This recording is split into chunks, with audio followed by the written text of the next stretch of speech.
അറിയാം, പോലീസ് ഉദ്യോഗസ്ഥന്മാർക്കും അറിയാം. കഴിഞ്ഞ കുറച്ച് കാലമായിട്ട് ഇവിടുത്തെ സിഐയും SIയും അധികാരമേറ്റിട്ട് കഴിഞ്ഞ കുറച്ച് മാസങ്ങളെ ആയിട്ടുള്ളൂ. ഈ അവസരത്തില് ഈ ബദിയടുക്ക പോലീസ് സ്റ്റേഷനിലേക്ക് എത്തുന്ന ജനപ്രതിനിധികളോ അല്ലെങ്കിൽ വിവിധ പാർട്ടിയുടെ നേതാക്കളോ പരിവാർ പ്രസ്ഥാനങ്ങളുടെ ആളുകളോ അവരുടെ പെരുമാറ്റം നിങ്ങൾക്ക് എല്ലാവർക്കും കണ്ട് മനസ്സിലായിട്ടുണ്ടാവും. ചില വ്യക്തികളോട് മാത്രമാണ് അവർക്ക് വിശേഷമായ ഒരു താല്പര്യമുള്ളത്. അതിന്റെ ഭാഗമായിട്ടാണ് നമുക്ക് നമ്മുടെ ഒരു സഹോദരി നഷ്ടപ്പെട്ടിട്ടുള്ളത്. പ്രിയമുള്ളവരെ,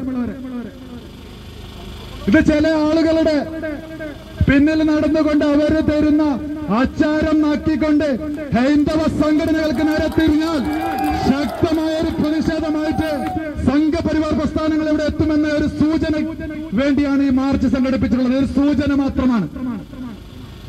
നമുക്കറിയാം, എത്രയോ ഉദ്യോഗസ്ഥന്മാർ നല്ല അറിയാം, അദ്ദേഹത്തെ ബന്ധപ്പെട്ട ആളുകൾക്ക് അറിയാം. നിങ്ങൾ എന്തെങ്കിലും ഒരു ആവശ്യത്തിന് കള്ള് കച്ചവടത്തിന് പെൺപാനിപത്തിന് ഞങ്ങൾ ആ ഒരു നേതാക്കന്മാർ സ്റ്റേഷനെ സമീപിക്കാറില്ല. സത്യസന്ധമായ ആവശ്യത്തിന് മാത്രമേ ഈ സ്റ്റേഷനിൽ ഞങ്ങൾ സംഘപരിവാറിന്റെയോ പാർട്ടിയുടെ ആളുകളെ SIയോ അല്ലെങ്കിൽ CIയോ ബന്ധപ്പെടാറുള്ളൂ.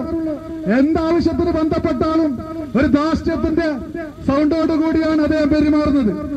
ഇന്ന് നിങ്ങൾ സംസാരിച്ചു പോയാൽ നാളെ വന്നാൽ അദ്ദേഹം ചോദിച്ചു നിങ്ങളാരാണ്. അതാണ് അദ്ദേഹത്തിന്റെ സ്വഭാവം. ഈ ഹിന്ദു പെൺകുട്ടി നമുക്ക് നഷ്ടമായിട്ടുള്ള കാര്യം നിങ്ങൾക്ക് എല്ലാവർക്കും അറിയാം. അതിന് ഈ ജനങ്ങൾക്കും ഇവിടെ എത്തിയിട്ടുള്ള ഉന്നതരായ പോലീസ് ഉദ്യോഗസ്ഥന്മാരും അന്വേഷിക്കേണ്ടതാണ്. ഈ പ്രതിഷേധ മാർച്ചിൽ പങ്കെടുത്ത മുഴുവൻ കാര്യകർത്താക്കളും ഇരിക്കണം, അവിടെ ഇരിക്കണം.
നേതൃത്വത്തിൽ തന്നെ ഇവിടെ അതിന് നേതൃത്വം കൊടുത്തു എന്നുള്ളതിന്റെ പശ്ചാത്തലത്തിലാണ് സാമൂഹ്യ പ്രതിബദ്ധതയോടുകൂടി സാമൂഹ്യമായ ആവശ്യം ഉയർത്തിപ്പിടിച്ചുകൊണ്ട് സംഘപരിവാർ സംഘടനകൾക്ക് ഇങ്ങനെയൊരു മാർച്ചിന് നേതൃത്വം കൊടുക്കേണ്ടി വന്നിട്ടുള്ളത്.